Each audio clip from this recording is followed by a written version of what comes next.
और good afternoon प्रिय मित्रों। जैसा कि इस कोरोना जैसे वैश्विक महामारी में आप लोग अध्ययनरत हैं, धन्यवाद। और हम अपने चैप्टर को लेकर के चल रहे हैं। छायावाद युग चल रहा है। छायावाद में जयशंकर प्रसाद चल रहे हैं। तो छायावाद युग में जयशंकर प्रसाद में हम जयशंकर के प्रसाद प्रमुख नाटक को देख चुके हैं, प्रमुख काव्य संग्रह को देख चुके हैं, जीवन परिचय को देख चुके हैं। जयशंकर प्रसाद के कहानी और उपन्यास की बात और होनी है। तो आइए हम लोग जयशंकर प्रसाद के कहानी और उपन्यास के बारे में थोड़ी चर्चा करते हैं। और आप लोग कहानी और नाटक, काव्य संग्रह इन सबको पढ़ करके आप UPSI, UP TET, super TET और अदर एग्ज़ाम में भी बेहतर लाभ उठा सकते हैं। इसलिए आप इसे बेहतर पढ़िए और पढ़ने के बाद लाइक सब्सक्राइब जरूर कीजिए। तो चलिए हम लोग देखते हैं जयशंकर प्रसाद की प्रमुख कहानी।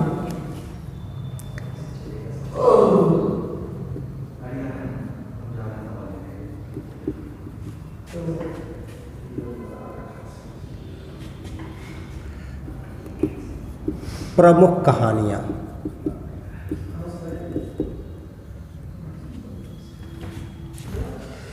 कुछ नोट में बातें याद कर लेते हैं। नोट में पहला पॉइंट ये रहेगा,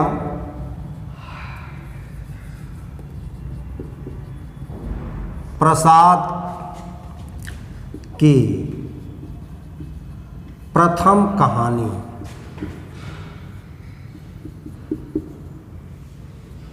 ग्राम है। फिर प्रसाद की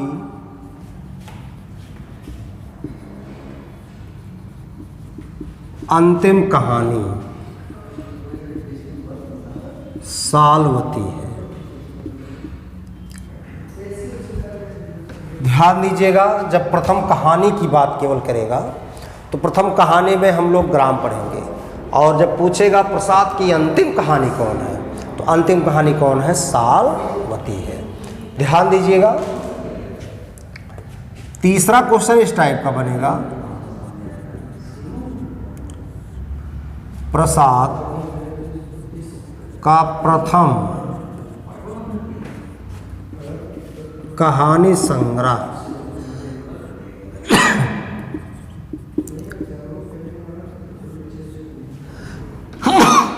छाया है। जब काव्य संग्रह की बात होगी तभी छाया बताया जाएगा। फिर अगला पॉइंट, प्रसाद का अंतिम कहानी संग्रह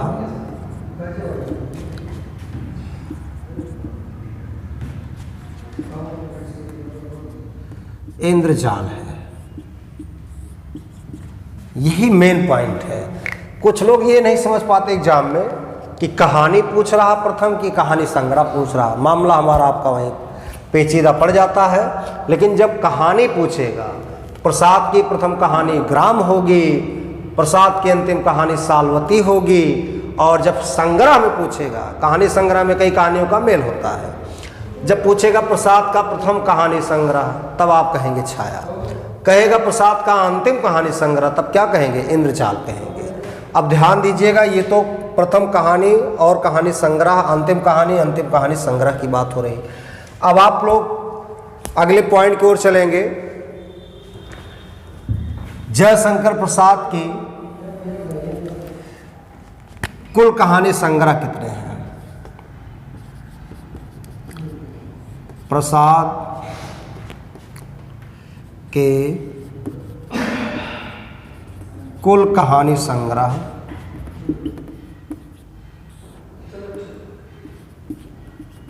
निम्न 5 है। ध्यान दीजिएगा, जब पूछेगा जयशंकर प्रसाद के कुल कहानी संग्रह कितने हैं, तो जयशंकर प्रसाद के कुल कहानी संग्रह कितने हैं? कितने हैं? 5 हैं। लेकिन जब क्वेश्चन पूछ ले प्रसाद की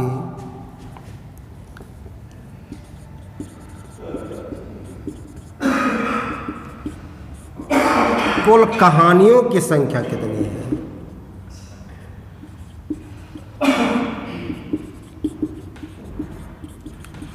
जब पूछे कि प्रसाद की कुल कहानियों की संख्या, जब कहानी पूछे तो लगभग इनके 70 कहानियां हैं। कितनी कहानियां हैं? 70 कहानियां। और संग्रह की बात पूछे, कहानी संग्रह कितने हैं? 5 हैं। अब यही कहानी संग्रह आपके UP TET, super TET, TGT, PGT के एग्जाम में इन कहानी संग्रहों का क्रम पूछता है कौन से क्रम में कौन सा कहानी संग्रह आएगा और किस कहानी संग्रह में कितनी कहानियां हैं, ये जानकारी आपको होनी चाहिए। तो आइए चर्चा थोड़ी करते हैं। ये आप लोग पॉइंट नोट कर लीजिएगा, यहाँ से क्वेश्चन फिक्स होता है। आपसे क्वेश्चन किया जाए प्रसाद की प्रथम कहानी, तो ग्राम कहेंगे। प्रथम कहानी के बाद जब अंतिम कहानी की बात होगी तो क्या होगी? सालवती होगी। और प्रसाद का प्रथम कहानी संग्रह की बात जब होगी तो प्रथम कहानी संग्रह क्या है? छाया है। और अंतिम कहानी संग्रह इंद्रजाल है। मित्रों, इस पर ध्यान दीजिएगा, बहुत ही महत्वपूर्ण है ये पॉइंट। प्रसाद के कुल कहानी संग्रह 5 है, और लेकिन कुल कहानियों की संख्या कितनी है? तो कितनी होगी? 70 होगी। इस पॉइंट को आप लोग नोट कर लीजिए, बेहतर होगा आप सबके लिए। अब आइए हेडिंग डालते हैं, प्रसाद की कहानी संग्रह का क्रम। अगला पॉइंट आपके लिए होगा प्रसाद के कहानी संग्रह का क्रम क्या है। तो आइए इनके कहानी संग्रह के कुछ क्रम को जाने हम आप।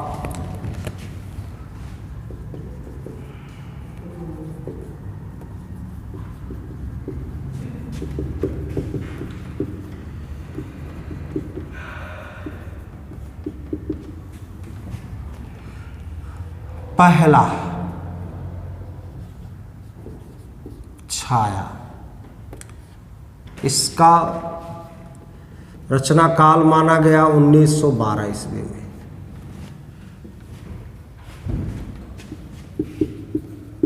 इसमें कुल 11 कहानियां हैं।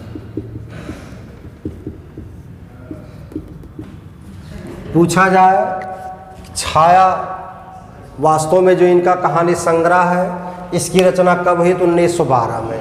इस छाया कहानी संग्रह में कुल कितनी कहानियां हैं? 11 कहानियां हैं। ये पॉइंट आपको भी ध्यान में रखना होगा। दूसरा पॉइंट इसे में थोड़ा लिख देते हैं, छाया कहानी संग्रह में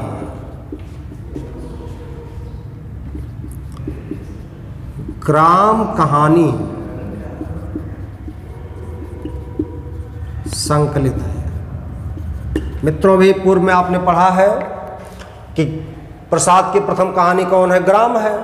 और जो प्रथम कहानी ग्राम है वो प्रथम कहानी संग्रह अर्थात प्रथम कहानी संग्रह छाया में संकलित है। यानी कुल जो 11 कहानियां हैं उसी 11 कहानियों में से एक ग्राम कहानी है। वो ग्राम कहानी प्रसाद की प्रथम कहानी है, और ये प्रथम कहानी किस कहानी संग्रह में है? छाया में है। आशा करता हूं कि ये पॉइंट आप समझ गए होंगे। दूसरा पॉइंट है आपका प्रतिध्वनि, जो दूसरे कहानी संग्रह के रूप में जाना जाता प्रसाद का, वो क्या है? प्रतिध्वनि है। इसकी रचना कब हुई? 1926 ईस्वी में। इसमें कुल 15 कहानियां हैं। आपसे पूछ लिया जाए इसमें कुल कितनी कहानियां हैं? इसमें कुल कहानियों की संख्या कितनी है? 15 है। कभी भी क्वेश्चन किया जा सकता है कि प्रसाद की प्रथम कहानी संग्रह कौन? तो छाया। कब रचित हुई? 1912 में। दूसरी कहानी संग्रह कौन है? प्रतिध्वनि है। ये कब रचित हुई? 1926 ईस्वी में। इसमें कुल कितनी कहानियां हैं? 15 कहानियां हैं। तीसरा पॉइंट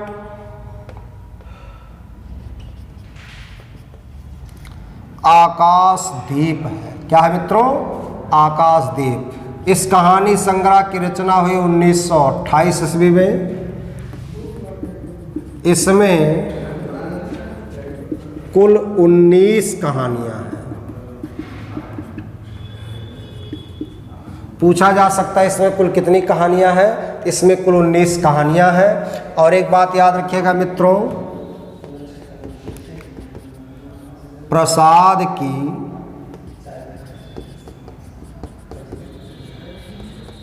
प्रसिद्ध कहानी ममता इसी कहानी संग्रह में संकलित है।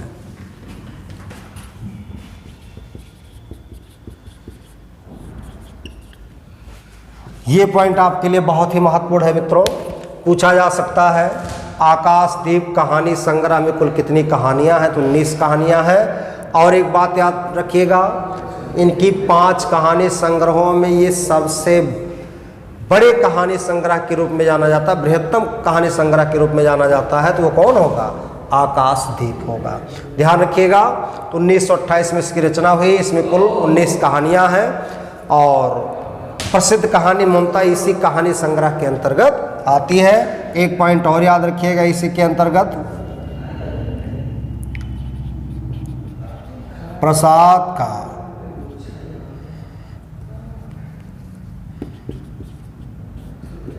सबसे बड़ा ब्रैकेट में बृहत्तम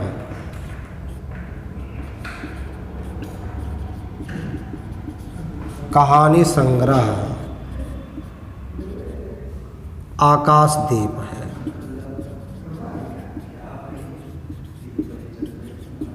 ये क्वेश्चन आपके लिए बहुत महत्वपूर्ण बना।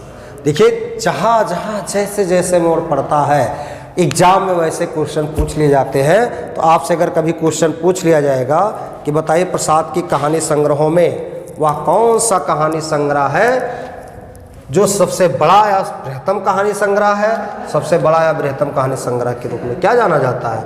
आकाशदीप। आकाशदीप में ही ममता कहानी सम्मिलित है। प्रतिध्वनि में कुल 15 कहानियां हैं, छाया कहानी में कुल 11 कहानियां हैं और आकाशदीप में 19। कहने का तात्पर्य हुआ इनकी कुल 5 कहानी संग्रह है। अभी तो आपने 3 देखा है, छाया, प्रतिध्वनि, आकाशदीप। इसमें अभी तक सबसे बृहत्तम सबसे बड़ी कहानी संग्रह के रूप में कौन जाना गया? वो है आकाशदीप। आइए अगले पॉइंट की ओर चलते हैं। इनकी चौथी कहानी संग्रह क्या है? चौथी कहानी संग्रह है आंधी। तो आइए हम लोग थोड़ी आंधी की बात करते हैं। आंधी में कितनी कहानियां हैं और जो आपके एग्जाम के लिए बहुत बेहतर बन सकते हैं, जानकारी आपको होनी चाहिए। आइए चर्चा करते हैं। तो चौथी कहानी संग्रह है आंधी। इसकी रचना 1931 ईस्वी में हुई। कभी भी आपसे पूछा जा सकता है और इसमें कुल 11 कहानियां हैं। तो आधी में कुल कितनी कहानियां हैं? आधी में कुल 11 कहानियां हैं। इसकी रचना कब हुई? 1931 ईस्वी में है। और ध्यान दीजिएगा, प्रसाद की प्रसिद्ध कहानी पुरस्कार बहुत महत्वपूर्ण है। इसी कहानी संग्रह में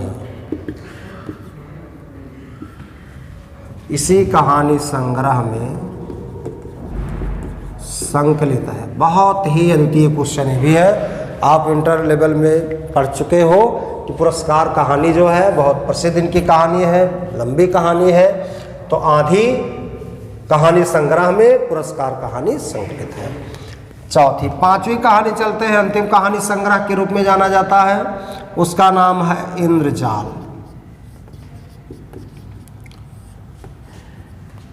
इसकी रचना 1936 ईस्वी में। इसमें कुल 14 कहानियां हैं। कितनी कहानियां हैं? 14 कहानियां हैं। किस तरह से पॉइंट के रूप में एक और तथ्य निकल सकता है। ये तो कहानी संग्रह है इंद्रजाल, आंधिक, आकाशदीप, प्रतिध्वनि और छाया, ये तो कहानी संग्रह है। लेकिन मैंने लिखा होगा प्रसाद की पहली कहानी और अंतिम कहानी, तो इनकी जो अंतिम कहानी सालवती है वो इसी इंद्रजाल कहानी संग्रह में संकलित है। तो आप लिख सकते हैं प्रसाद की अंतिम कहानी, प्रसाद की अंतिम कहानी सालवती, इसकी रचना 1935 ईस्वी में हुई थी। सालवती है जो इंद्रजाल कहानी संग्रह में संकलित है। ये पॉइंट है। तो प्रसाद की अंतिम कहानी जो सालवती है 1935 में इसकी रचना हुई थी, ये इंद्रजाल कहानी संग्रह में सम्मिलित है। इस तरह से प्यारे मित्रों, आपने पढ़ा प्रसाद की प्रमुख कहानियों के विषय में। प्रमुख कहानियों के विषय में जब आप एक एक की व्याख्या देखेंगे, जब हम आप कहानी विधा पढ़ाएंगे तो उसमें जो आपके सिलेबस में कहानियाँ हैं उसकी व्याख्या भी हम करेंगे। लेकिन अभी आप काव्य के रूप में पढ़ रहे हैं तो इसलिए थोड़ी थोड़ी जानकारी आपको हो जानी चाहिए कि मेन बातें इसमें क्या क्या हैं। तो ध्यान दीजिए। आइए थोड़ी चर्चा एक बार फिर से कर लेते हैं कहानी संग्रह के रूप में। तो आपसे प्यारे मित्रों अगर कोई पूछ ले कि जयशंकर प्रसाद के प्रमुख कहानी संग्रह का क्रम बताइए, तो भैया हो 5 क्रम कुल हैं, 5 क्रम को आप लोग व्यवस्थित जान लीजिएगा। पहला क्रम है छाया, इसकी रचना कब हुई? अभी भी मैंने लिखाया था 1912 ईस्वी में। पूछा जाए कि छाया के बाद दूसरे क्रम पे कौन सा कहानी संग्रह है, तो इनका जो दूसरा कहानी संग्रह है वो है आपका, ध्यान दीजिएगा, प्रतिध्वनि। क्या नाम है? प्रतिध्वनि है। बहुत महत्वपूर्ण ये भी है। इसकी रचना 1926 ईस्वी में हो गई। और तीसरी जो कहानी संग्रह के रूप में जानी गई है उसका नाम है आकाशदीप। क्या नाम है? आकाशदीप नाम है। तो ये आकाशदीप कहानी जो है संग्रह, इसकी रचना हुई थी 1928 ईस्वी में। और तीसरी जो कहानी संग्रह है प्यारे मित्रों वो रहेगा आंधी। इस कहानी संग्रह की रचना कब हुई? 1931 ईस्वी में। और अंतिम कहानी संग्रह क्या है मित्रों? इंद्रजाल है। इसकी रचना कब हुई? 1936 ईस्वी में। ये तो कहानी संग्रह के प्रमुख हो गए क्रम। आपके नेट एग्जाम में ये सब क्रम पूछे जाते हैं कि प्रसाद के प्रमुख कहानी संग्रहों का क्रम क्या होगा। तो प्रसाद के प्रमुख कहानी संग्रहों का क्रम क्या क्या? छाया, प्रतिध्वनि, आकाशदीप, आंधी, इंद्रजाल। ये सारे पॉइंट आपके यहाँ से क्लियर हो जाते हैं। अब ध्यान दीजिएगा, यही क्वेश्चन क्या बनेगा कि इसमें कौन सा ऐसा विकल्प है जिसमें प्रसाद की प्रथम कहानी ग्राम संकलित है। तो प्रथम कहानी ग्राम किसमें संकलित है? छाया में। पूछा जा सकता प्रसाद के कहानी संग्रह में वह कौन सा कहानी संग्रह है जो सबसे बृहत्तम, सबसे बड़ी कहानी संग्रह के रूप में जाना जाता है। सबसे बड़ा कहानी संग्रह है इनका क्या? आकाशदीप। तो आकाशदीप इनका सबसे बड़ा कहानी संग्रह है। सबसे अंतिम कहानी संग्रह कौन है? इंद्रजाल। प्रथम कहानी संग्रह कौन है? छाया। पूछा जा सकता है कि प्रसाद की अंतिम कहानी कौन है? प्रसाद की अंतिम कहानी सालवती है और वो सालवती के संग्रह में संकलित है। तो इंद्रजाल कहानी संग्रह में क्या है? संकलित है। आशा करता हूँ, अपेक्षा करता हूँ कि आप लोग प्रसाद के कहानी संग्रहों को बेहतर समझ गए होंगे। तो इस तरह से हम लोग इनके प्रमुख कहानी संग्रह को समझते हैं। चलिए अगला पॉइंट है प्रसाद के उपन्यास की तरफ। तो आइए इनके प्रमुख उपन्यास की बात करते हैं। उपन्यास केवल इनके मुख्यतः 3 है, जिसमें एक अपूर्ण भी उपन्यास माना जाता है। तो आइए चर्चा करते हैं प्रसाद के प्रमुख उपन्यास। प्रसाद के प्रमुख उपन्यास तो मुख्यतः इनके 3 ही उपन्यास कुल हैं। इसमें आप लोग पहला उपन्यास देखेंगे कंकाल। ध्यान दीजिएगा, इनका प्रथम उपन्यास जब पूछा जाएगा तो प्रथम उपन्यास का नाम क्या है? कंकाल है। और ध्यान दीजिएगा, इसकी रचना कब हुई? 1929 ईस्वी में हुई। इसमें क्या वर्णित है? इसमें तत्कालीन समाज के यथार्थ का नग्न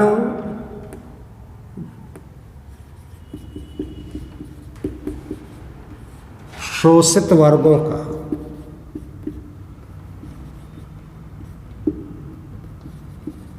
वर्णन।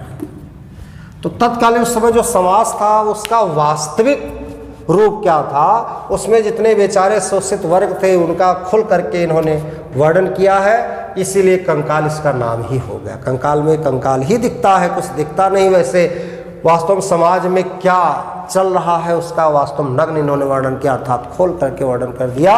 इस तरह से कंकाल इनका जो कहानी संग्रह है, उपन्यास है, वो 1929 में लिखा गया है और तत्कालीन समाज के यथार्थ का नग्न शोषित वर्गों का इसमें क्या है? वर्णन हुआ है। आगे पॉइंट की ओर बढ़ते हैं। दूसरा जो उपन्यास है इनके दूसरे उपन्यास का नाम तितली है। क्या नाम है? तितली। इसकी रचना कब हुई? 1934 ईस्वी में। कब हुई? 1934 ईस्वी में हुई। अच्छा, इसमें वर्णित क्या है? आइए इसकी बात कर लेते हैं। इस उपन्यास में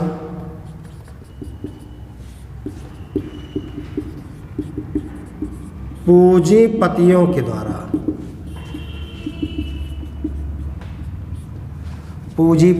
द्वारा निम्न वर्ग के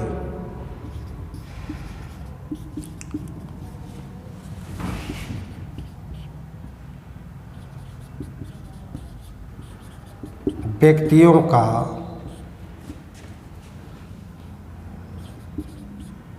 वर्णन हुआ है।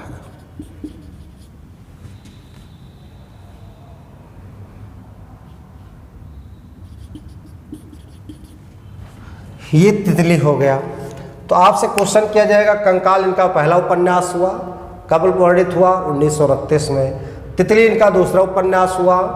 दोनों समाज को ही लेकर के प्रसाद जी ने उभारा है कि जनता में कैसे कैसे उच्च वर्ग के द्वारा निम्न वर्ग का शोषण हो रहा था। इस तरह से इनका ये पहला उपन्यास कंकाल, दूसरा तितली। आइए अंतिम उपन्यास चलते हैं, और यह उपन्यास वास्तव में इनका एक अपूर्ण उपन्यास भी है। आइए चर्चा कर देते हैं इसमें क्या है। तीसरा इनका है इरावती।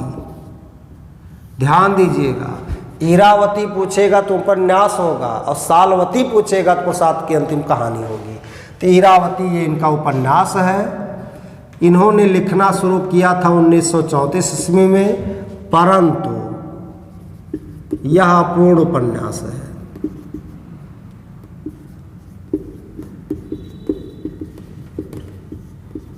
आपसे क्वेश्चन किया जाए कि प्रसाद का वह कौन सा उपन्यास है, कंकाल, तितली और इरावती में से जो अपूर्ण है, तो कौन उपन्यास अपूर्ण है? इरावती अपूर्ण है। जानकारी होनी चाहिए, इरावती उपन्यास को बाद में 1961 ईस्वी में